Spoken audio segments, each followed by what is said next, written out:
ईद के दिन जब लोग नमाज पढ़ रहे थे तो बाहर अधिकारी नंगी हाथ में रिवॉल्वर लिए हुए घूम रहे फोर्स के साथ, जहां शांति की बात होती है। जब ये माहौल प्रदेश में कहीं हो जाए तो आप किसी अच्छे मन से भी अगर कोई बिल लाएंगे जिसमें इन्वॉल्व माइनॉरिटी होगी, उनको भरोसा हो ही नहीं सकता। आप 10 साल आपको याद ही नहीं रहा कितनी बड़ी संपत्ति वक्फ बोर्ड के पास है, इतना पैसा वक्फ बोर्ड के पास है। जब सारी संपत्ति देश की बेच ली तब फिर देखा गया कि कहां बची हुई है तो आप वक्त पे आ गए। धन्यवाद श्रीमान, आपने इस बहुत ही महत्वपूर्ण और विवादास्पद बिल पर मुझे बोलने का मौका दिया। कल लोकसभा में मध्य रात के बाद तक चर्चा चली और बिल पास हुआ। मैंने माननीय रिजिजू साहब को पूरा भाषण सुना और नेताओं के भाषण भी सुने और आज भी सुन रहे हैं। दोनों तरफ से कुछ बहुत अच्छे वक्ताओं ने भाषण दिए। कभी कभी लगता है कि उधर से कोई अच्छा व्यक्ति बोल रहा है तो लगता है यही सही है, और कई बार ऐसा लगता है कि इधर से जो बोल रहे हैं वो ज़्यादा सही है। तो ये संसद में जब कन्फ्यूजन जैसी स्थिति हो जाती है तो हमें लगता है कि संसद के माध्यम से देश की आम जनता में भी कन्फ्यूजन पैदा किया जा रहा है, जबकि स्थिति बिल्कुल साफ है। संसद में जब प्रवेश पहली बार में आया, उस तरफ जो अब सदन हो गया है, संविधान सदन, सेंट्रल हॉल में घुसते हैं तो ऊपर लिखा हुआ है अयम निजा परोचेति परोयेति गणना लघुचेत साम उदार चरिता नाम तो वसुधैव कुटुंबकम।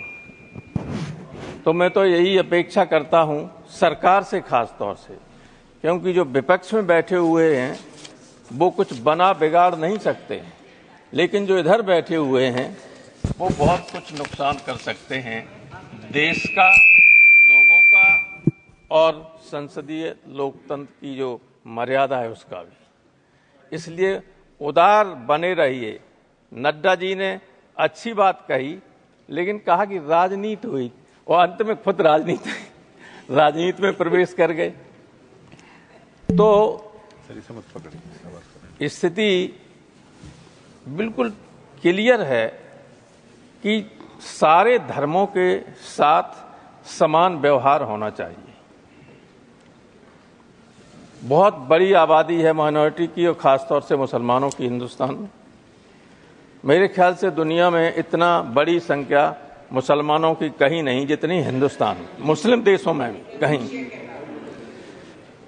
तो इतनी बड़ी आबादी के साथ अगर ये लगे लोगों को कि अन्याय हो रहा है और जनता में चर्चा ये हो जाए, फिर आप कितना ही कहिएगा कि आप एक तरफा बात कर रहे हैं, अपीजमेंट की बात कर रहे हैं, उससे काम नहीं चलने वाला है। व्यक्ति खुद जब कुछ काम अपने को असेस करता है कि मैं ऐसा कर सकता हूं, लेकिन जनता उसको जज करती है कि उन्होंने अतीत में कैसा किया है, मैंने कैसा पीछे किया है। जजमेंट तो उससे होता है। मैं कहूं कि मैं ऐसा कर सकता हूं, करूंगा, उससे थोड़ी कोई जजमेंट करेगा। तो आपने अतीत में जो किया है, जनता उससे संतुष्ट नहीं है। भले ही आप इन के इन प्रकारेण चुनाव जीत जाएं, लेकिन पब्लिक उससे संतुष्ट नहीं है। पब्लिक को विश्वास नहीं है, क्योंकि जो बातें आपने कहीं, जो इस सरकार ने वादे किए लोगों के साथ, उन वादों को न पूरा किया न उन पर अमल करने की कोशिश की।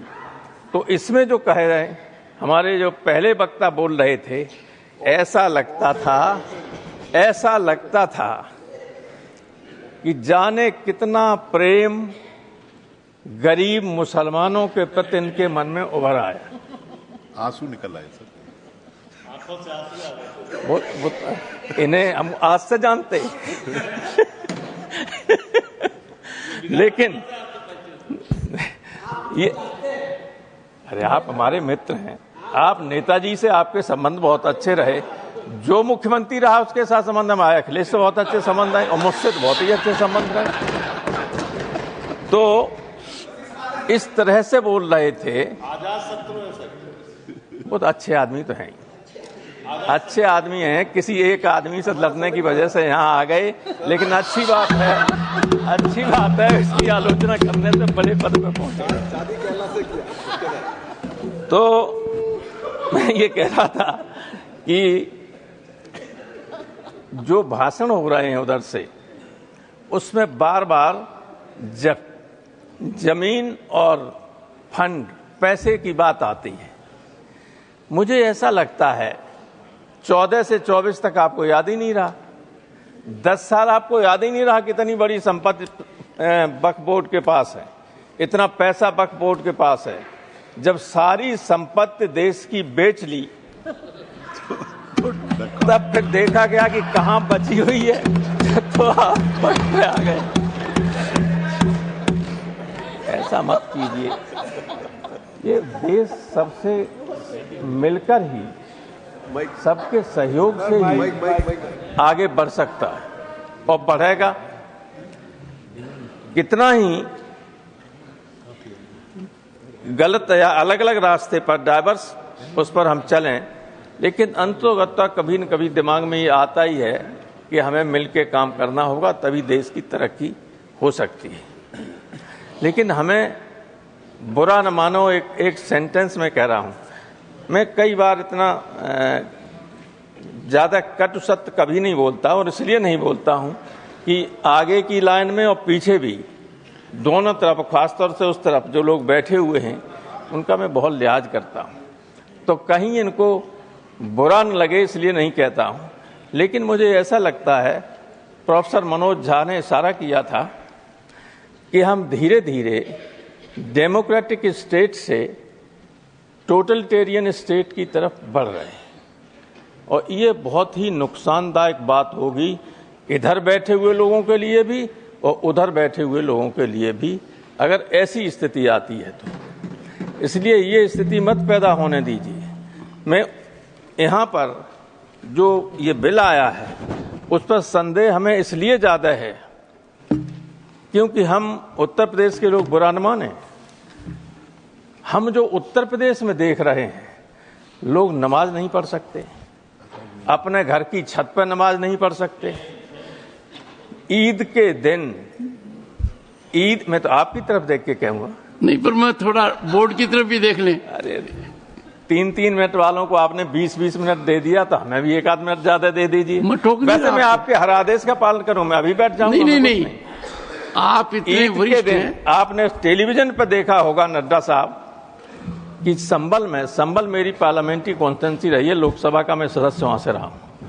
ईद के दिन जब लोग नमाज पढ़ रहे थे तो बाहर अधिकारी नंगी हाथ में रिवॉल्वर लिए हुए घूम रहे, फोर्स के साथ, जहां शांति की बात होती है। जब ये माहौल प्रदेश में कहीं हो जाए तो आप किसी अच्छे मन से भी अगर कोई बिल लाएंगे जिसमें इन्वॉल्व माइनॉरिटी होगी, उनको भरोसा हो ही नहीं सकता आप पर। इसलिए पहले तो उत्तर प्रदेश की सरकार को संभालिए कि माइनॉरिटी के साथ व्यवहार ठीक करे, और उसके बाद इस तरह के बिल लाएं तो इसमें भी संशोधन। ये तो आपने सोचा ही नहीं, हमें लगता इसको इम्प्लीमेंट करेंगे तो कितना संकट आएगा सामने, उसको लागू करने में आपके ही सामने दिक्कत आ जाएगी। 5 साल से इस्लाम का प्रचार कर रहा हो, जो हिंदू पैदा हो गया वो हिंदू है, जो मुस्लिम पैदा हो गया वो मुसलमान है। अब वो प्रचार कर रहा है, प्रसार कर रहा है, इस्लाम का कर रहा है कि नहीं कर रहा है, ये आपके हाथ में, ना हमारे हाथ में, ये तो ईश्वर के हाथ में है, अल्लाह के हाथ में। कौन कहाँ पैदा हुआ, जो पैदा हुआ जहाँ वो है, अगर मुसलमान पैदा हुआ तो मुसलमान धर्म का है कि नहीं, माना जाएगा कि नहीं माना जाएगा। तो 5 साल का वो उसमें बैरियर लगाने से क्या फायदा है। Thank you professor. पूरी बात, और सारा अधिकार अगर कलेक्टर को दे दोगे तो आर्टिकल 26 का उल्लंघन तो है। फंडामेंटल राइट्स भारतीय संविधान के 3रे अनुच्छेद 3रे भाग में है। वो शुरू होता है, उसमें आर्टिकल 13 में साफ लिखा हुआ है कि इस भाग के अंतर्गत जितने भी अधिकार दिए गए हैं उनको सीमित करने वाला, छीनने वाला कोई भी कानून बनाया जाता है तो वो कानून रद्द होगा। आर्टिकल 13 में है, आप जानते हैं, सभी जानते हैं, बड़े बड़े वकील बैठे हो। तो आर्टिकल 13 और आर्टिकल 26 में है कि आप कोई भी माइनॉरिटी अपना रिलीजियस मैनेजमेंट और सारी व्यवस्था खुद कर सकते। दोनों को एक साथ पढ़ें तो आप स्वयं इस निष्कर्ष पर आ जाएंगे कि सब इलीगल है, असंवैधानिक है। तो कोई असंवैधानिक काम मत कीजिएगा। आप बहुमत में हैं दोनों जगह, वहाँ तो बहुमत बना लिया आपने और यहाँ हो गए आप, यहाँ वास्तव में बहुमत आप। थैंक यू प्रोफेसर साहब। उसका दुरुपयोग मत कीजिएगा, मेरी यही राय है। Thank you. ईश्वर से डरिए, क्योंकि ये कोई दुश्मन नहीं है आपके। दुश्मन है होता है अहंकार व्यक्ति का। और कभी कभी कुछ लोग उधर से ऐसे बोलते हैं, आप तो बहुत बेनम्र लोग हैं, जिनके बोलचाल से ही अहंकार टपकता है। अहंकार से बड़ा दुश्मन कोई किसी का नहीं होता, और जिसको अहंकार हो जाता है उसका नुकसान तो करता है। थैंक यू, थैंक यू, बहुत बहुत धन्यवाद।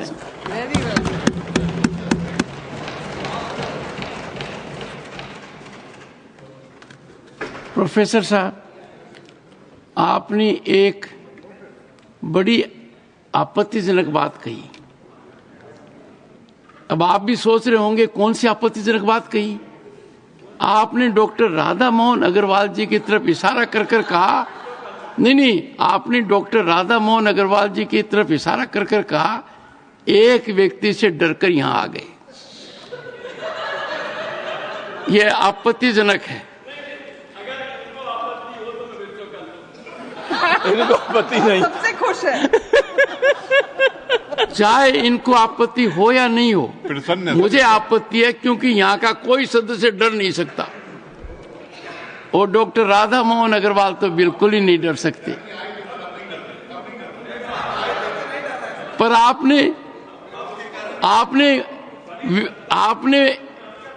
आपने उस व्यक्तित्व का महामंडन किया है।